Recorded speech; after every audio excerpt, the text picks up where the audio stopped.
Hello, welcome back to my channel. So, nandito naman tayo sa panibagong video for the Civil Service Exam review. So, kung hindi nyo pa napapanood yung basic concept ng fraction, kailangan nyo muna panoorin yun. Nasa description below ang ating link niya sa basic concept of fraction. So, for today's topic, meron tayong adding fractions. So, paano nga ba tayo mag-add ng fraction? So, tuturuan ko kayo kung paano mag-add ng fraction. So, adding fraction, adding similar fraction. Ito yung pinaka-basic niya. 1 over 7, 2 over 7. Paano siya naging 3 over 7? So, basically, pag pareha sila ng numerator, pwede mo nang i-copy yung denominator niya as 7. So, yun na yung result nun. Pagkatapos, i-plus mo lang yung numerator sa 2. So, yun yung magiging 3 na siya, 3 over 7. Ganun lang kadali mag-add ng fraction kapag pareho sila ng denominator. So, kagaya nito, 3 over 4, 1 over 4, and since pareho sila ng denominator, pwede mo na siyang i-copy 4. Tapos i-plus mo na yung numerator niya. 3 plus 1 is 4. So, ganun lang kadali mag-add ng adding similar fraction. So, next one is adding dissimilar fraction. Paano nga ba tayo mag-add ng dissimilar fraction? So, sa nakikita natin dito sa ating letter A is meron tayong 1, 4 plus 2 over 7. So, ang ginagawa ko, kukunin natin yung ang LCD or LCM ng ating denominator. So, ang ginagawa ko dito, pinag-multiply ko lang tong kabilang denominator. So, yun yung least common denominator niya. So, para magkapareha sila ng denominator, kailangan natin pareho ay ng denominator ang magkabilang fractions para ma-add natin. So, paano natin gagawin yun, no? Yun nga, i-multiply ko yung 4 sa 7, 28. So, ayan na, 28. Paano siya naging 7? So, ganito yan. Dinivide ko yung 28 sa 4 is 7. Multiply ko yung 7 sa 1. So, kaya siya naging 7 over 28. So, nakuha na natin yung fraction nito, 7 over 28. Next natin kukunin is 2 over 7. So, basically, 28 na yung denominator niyan. Kasi, yun yung pinaka-least common denominator niya. So, ang gagawin natin, 28, divide natin sa 7 is 4, multiply natin siya sa 2. So, 4 times 2 is 8. So, yan, 8 over 28. So, since pareho na sila ng denominator, pwede natin siyang i-add. 7 plus 8 is 15. So, copy lang natin ang denominator kasi pareho na sila, 28. So, since wala na tayong divide deep, pwedeng i-lowest term sa dalawang to. So, ang magiging answer na is 15 over 28. So, next, 2 over 3 plus 1 over 7. Hindi sila magkapareho ng denominator. So, basically, multiply lang natin itong 3 times 7, 28.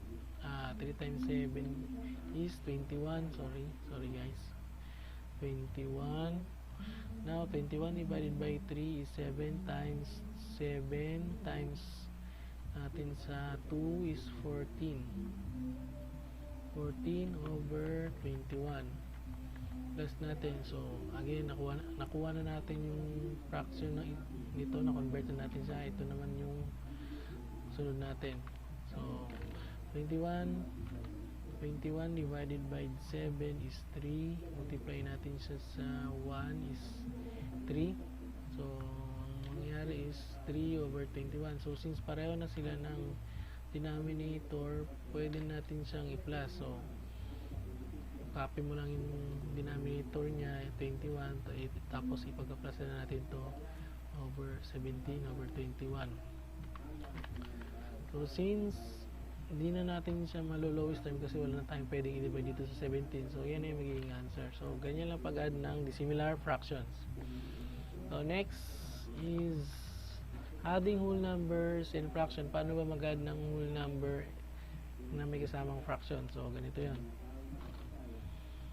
Since pareho sila ng denominator, copy lang natin yung denominator niya, 4. Tapos diretso na tayo, wala siyang whole number dito. So nangyayari is wala siyang whole number dito or 1 or naka 0 siya. So mangyayari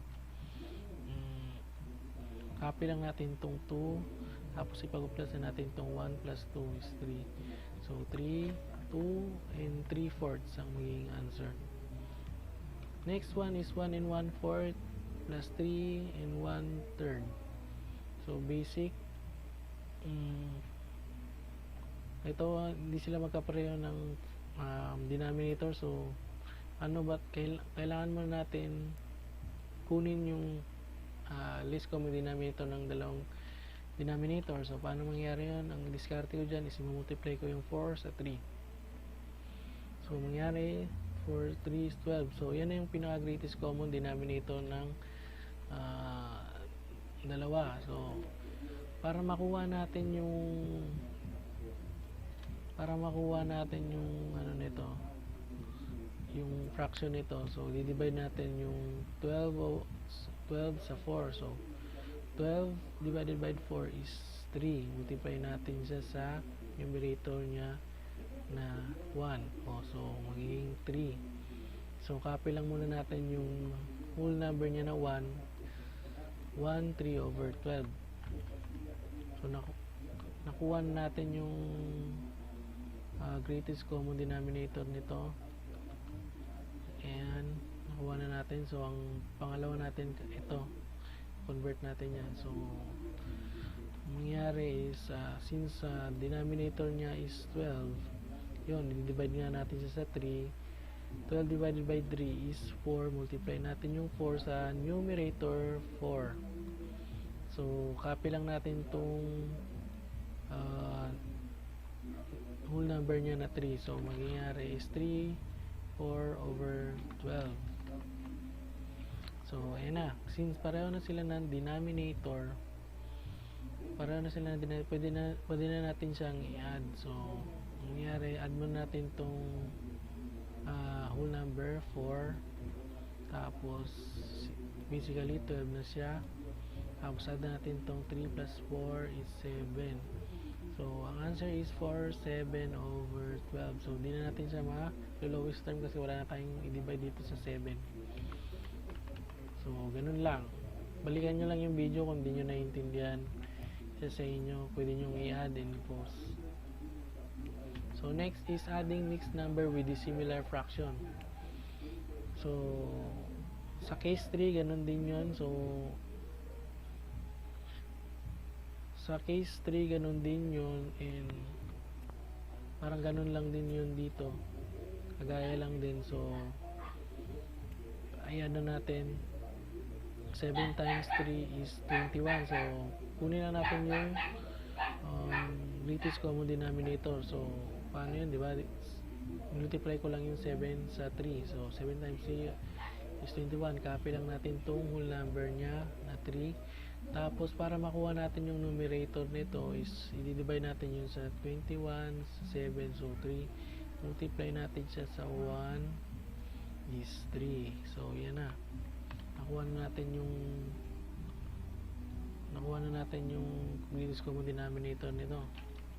So next natin is ito, 2 and 2/3. So nangyari niyan is basically 21 na yung denominator niyan, no? Kasi ito pareho nila, greatest common denominator nila is 21. So denominator na natin, yun yung gagamitin natin, greatest common denominator. So again, 21 divided by 3 is 7. Multiply natin sa 2 is 14. So 14 over 21. I-copy lang muna natin yung whole number sa 2. Ayan, copy lang natin yung whole number niyan. So, since pareho na sila ng denominator, pwede na natin siyang i-add. So, yung kalabasan, 2, 3 plus 2 is 5. Copy lang natin itong denominator ng dalawa. So, magiging 21 yan. Tapos, i-plus natin itong 3 plus 4 is 17. So, ang nangyari is 17 over 21. So, ganun lang. Next natin is 5, 2 over 6, and 1 and 1/3. And, kunin lang natin yung greatest common denominator ng dalawang to. So, paano gawin yun? Multiply natin yung 6 sa 3. 18. Yan. Copy lang muna natin yung whole number nito. Tapos, 18 i-divide natin sa 6 is 18 divided by 6 is 3. 3 multiply natin sa 2 para makuha natin yung numerator. 6, 5. So, ang answer is 5, 6 over 18. So, since nakuha na natin to, ito naman yung natin, kukunin natin. So, paano natin gagawin yun? Ganun lang din. 18 yung denominator niya. Tapos, copy lang natin tong whole number na 1. Tapos, i-divide natin tong 18 sa 3. 6. Multiply natin siya sa numerator nito para makuha natin yung numerator. 6 times 1 is 6. So, ang nangyari, 1 over 6 over 18. 1 and 6 over 18. So, since pareho na sila ng denominator, pwede na natin siyang i-add. 18. Add natin yung whole number. 5 plus 1 is 6. And 6 plus 6 is 12. 12 over 10. So, sa fraction, kailangan natin siyang i-lowest term kung pwede. 12 over 18. Kailangan natin yung lowest term. So, paano natin gagawin yun? Maghahanap lang tayo ng divisible niya na number na pwede natin i-divide sa 2, pwede rin natin i-divide sa 18. So, napili ko is 2. Pwede natin piliin yung 2 kahit kung nalilito tayo, kung napapagod tayo maghanap ng ibang number na pwedeng i-divisible natin sa 12 and 18. So, yeah, hanggang sa makuha natin yung pinaka-lowest term niya. So, 12 divided by 2 is 6. 18 divided by 2 is 9. So, 6 over 9. Pwede pa natin siyang i-lowest term. Divisible siya sa 3. Pati ang 9. So, mangyari, 6 divided by 3 is 2. 9 divided by 3 is 3. So, ang mangyari, ang answer dyan is 6 and 2 over 3. Kasi minsan sa civil service, kailangan nating malaman yung mga ganitong bagay para malaman natin kung anong lowest term, kasi minsan hinahanap yung lowest term So, alam natin kung paano gamitin yung lowest term. Next video, pag-aralan natin yung lowest term, kung ano yung mga technique sa pag-lowest term ng ating fraction. So, next natin is adding mixed number with dissimilar fraction with improper fractions. So, ganun lang din ang gagawin natin, pero medyo tricky lang siya kasi with improper fraction na siya. So, back to the basic tayo. 4 times 5 is 20 para makuha natin yung greatest common denominator. Pag nakuha na natin yung greatest common denominator, again, copy lang natin muna tong whole number na 2, 20, tapos i-divide natin. Para makuha natin yung numerator nito, divide natin siya sa 4, ang 20 sa 4, so 5 times, multiply natin siya sa numerator. 5 times 3 is 15. Ganun lang ulit gawin natin sa yan, 2 over 15 over 20. So, gawin lang ulit ang gawin natin sa dito. So, since 20 na siya, greatest common denominator nila, divide lang natin tong 20 sa 5. So, 4 times 4 is 16. Copy natin yung whole number. So, 4 and 16 over 20. So, yan. Since pareho na sila ng denominator, pwede na natin siyang i-add. So 20, tapos add natin itong 2 plus 2 plus 4 is 8, 15 plus 16 is 31. So 8 13 over 21. So ito mixed fraction siya, pero kailangan natin i-proper fraction siya. So again, paano gagawin natin pag improper fraction siya? Kailangan nating convert siya as mixed fraction pa rin, pero proper fraction siya. So paano natin gagawin yun? Ano yan? 631 over 20. So kailangan natin tong 31 over 20 na maging i-convert natin siya as mixed fraction. So i-divide lang natin yung 31 sa 20. 20 31. Yan. So 31 divided by 20 is 1. 1 times 20 is 20. 31 minus 20 is 11. So ang nangyari niyan, itong nandito is itong 1, siya yung magiging whole number mo. Whole number. Whole number.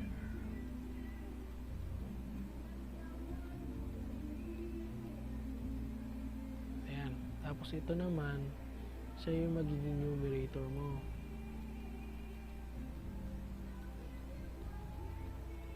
Itong 11, ito naman is denominator.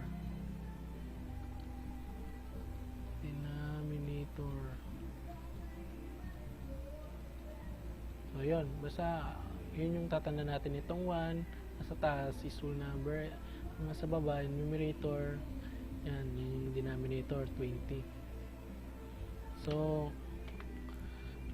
ayan, since 631 over 20, iniwalay natin muna yung 6, iniwalay muna natin yung 6, kinuha muna natin to, ginawa nating mixed fraction.